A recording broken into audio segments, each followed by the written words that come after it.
स्वागत करता हूं आज की वीडियो में। देखो, म्यूचुअल फंड ना दोस्तों आज इन्वेस्टिंग का एक बहुत बड़ा पॉपुलर हो चुका है और सबसे इंपॉर्टेंट है हर कोई एसआईपी स्टार्ट कर रहा है ना। कहीं भी एडवर्टाइजमेंट वगैरह देख के एसआईपी स्टार्ट करते हैं, लेकिन प्रॉब्लम यह है कि ज्यादातर लोग ना गलत म्यूचुअल फंड चूज कर लेते हैं, बाद में खामियाजा भुगतना पड़ता है। रिजल्ट इसके कारण क्या होता है कि भैया अनएक्सपेक्टेड रिटर्न को नहीं मिलता, पोर्टफोलियो अंडर परफॉर्मेंस करता है, जो ये चाहते हैं उसका रिटर्न नहीं मिल पाता। और सबसे अच्छी बात है ना कि इन्वेस्टर बोलते हैं कि भैया म्यूचुअल फंड बेकार है, क्योंकि बहुत सारी गलतियां आप लोग करते हो। लेकिन सच क्या है पता है क्या है?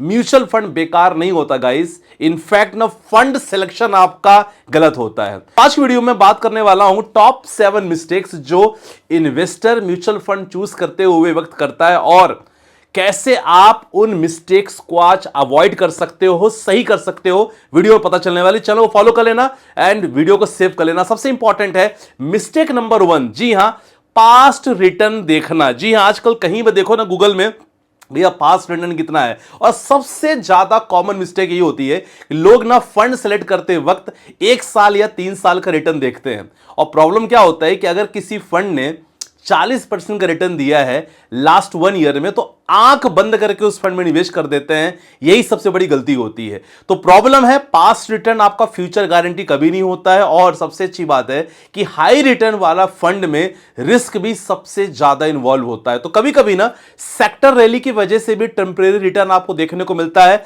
हमने डिफेंस सेक्टर में देखा है कुछ म्यूचुअल फंड्स को लेके। तो सॉल्यूशन क्या है सर?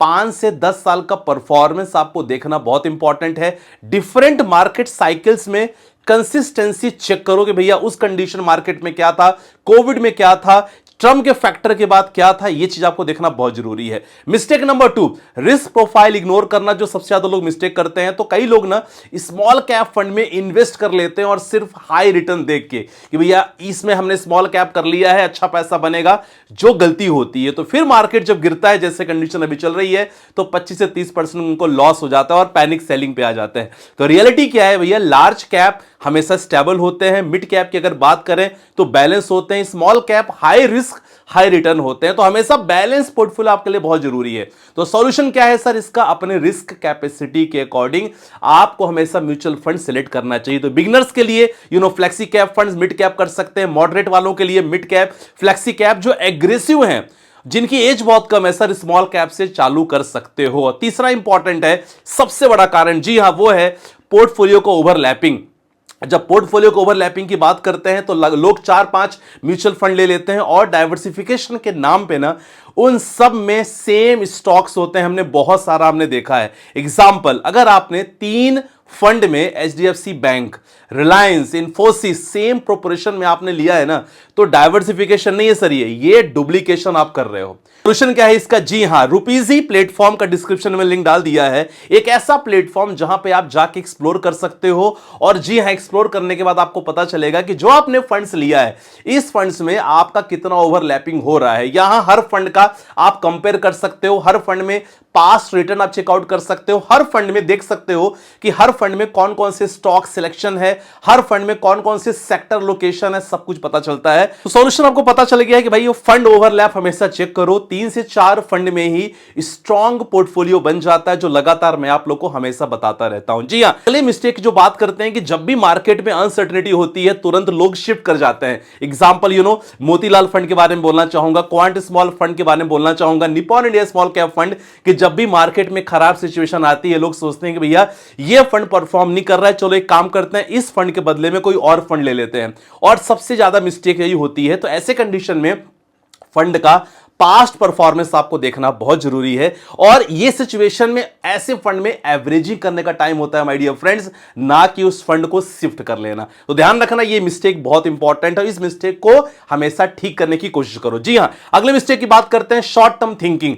अब कुछ इन्वेस्टर जो होते हैं ना सर, क्या होता है कि भैया 6 से 12 महीने के रिजल्ट एक्सपेक्ट करते हैं, उनको लगता है कि भैया मार्केट गिरेगा, तो यहां वो लोग क्या करते हैं कि एसआईपी बंद कर देते हैं, जो सबसे बड़ी मिस्टेक होती है।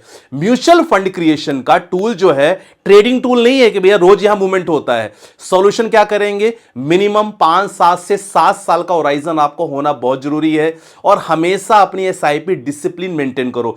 मार्केट सिचुएशन खराब होती है और ज्यादा अच्छी अपॉर्चुनिटी हो लमसम करने का, तो फ्लेक्सी कैप हो गया, मल्टी एसेट्स में हमेशा लमसम करो। अगली मिस्टेक है फंड मैनेजर और स्ट्रेटजी चेक करना। ये इनसाइट्स आपको चेक करना बहुत जरूरी है, जो रुपीजी प्लेटफॉर्म पे मिल जाता है। हर म्यूचुअल फंड की एक स्ट्रेटजी होती है और हर फंड मैनेजर की भी एक स्टाइल होता है। अगर फंड मैनेजर चेंज होता है ना तो भैया परफॉर्मेंस भी इंपैक्ट होता है। हमने एक्सिस म्यूचुअल फंड के एग्जांपल देखा था। तो सॉल्यूशन क्या है? फंड मैनेजर का एक्सपीरियंस हमेशा चेक करो कि भैया फंड मैनेजर कब से आया है। फंड मैनेजर का स्ट्रैटेजी समझो कि वैल्यू ग्रोथ कर रहा है कि ब्लेंड कर रहा है, क्या कर रहा है, ये चीज आपको देखना बहुत जरूरी है, राइट। नेक्स्ट जो मिस्टेक बहुत इंपॉर्टेंट है उसको लेके बात करूंगा। जी हां, ये सबसे ज्यादा लोग गलती करते हैं, रिकमेंडेशन ब्लाइंडली फॉलो करना। कहीं से टिप आ गई टेलीग्राम पे, फेसबुक पे, भैया कोई भी फंड की एग्जांपल, पिछले एक समय से फंड इतना परफॉर्मेंस दिया, 70% दिया, 80% दिया, लोग ब्लाइंडली फेथ करते हैं, जो गलत है। तो हर इन्वेस्टर का गोल अलग होता है। एक 55 साल के इंसान का गोल अलग है, एक 25 साल के इंसान का गोल अलग है। तो आपको गोल के हिसाब से आपका रिस्क प्रोफाइल आपको सिलेक्शन करना पड़ेगा। सॉल्यूशन क्या है?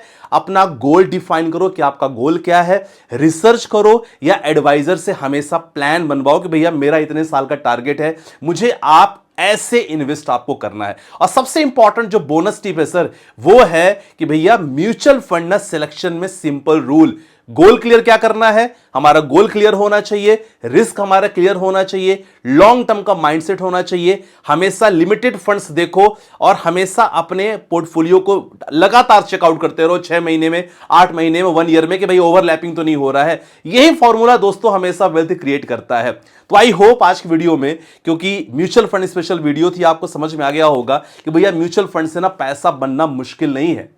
बस प्रॉब्लम क्या है कि भैया कुछ गलतियां होती हैं जिसको हमें अवॉइड करना पड़ेगा। अगर हमने कर दिया है तो उसको हमें सुधारना पड़ेगा। और अगर आपने ये 7 मिस्टेक अवॉइड कर लिए तो भैया आपका पोर्टफोलियो हमेशा स्टेबल रहेगा, आपका रिटर्न्स इंप्रूवमेंट होगा और लॉन्ग टर्म में एक अच्छी खासी वेल्थ क्रिएशन बन सकती है। तो मैंने रुपीजी प्लेटफॉर्म का डिस्क्रिप्शन पर डाल दिया है, जहां के जाके फंड्स परफॉर्मेंस चेक कर सकते हो। आपके म्यूचुअल फंड्स में कहीं ओवरलैपिंग तो नहीं हो रहा है, आपके म्यूचुअल फंड में सेलेक्ट स्टॉक्स कौन कौन से हैं, आपके म्यूचुअल फंड्स में सेक्टर वाइज एलोकेशन क्या है, सब कुछ चेक कर सकते हो। जी हां, बाकी कोई डाउट होगा डिस्क्रिप्शन में मेरा नंबर है, वहां भी मुझसे आप संपर्क कर सकते हो। मिलते हैं नेक्स्ट वीडियो के साथ, अपना ध्यान रखिएगा, बाय बाय, टेक केयर, जय हिंद गाइस।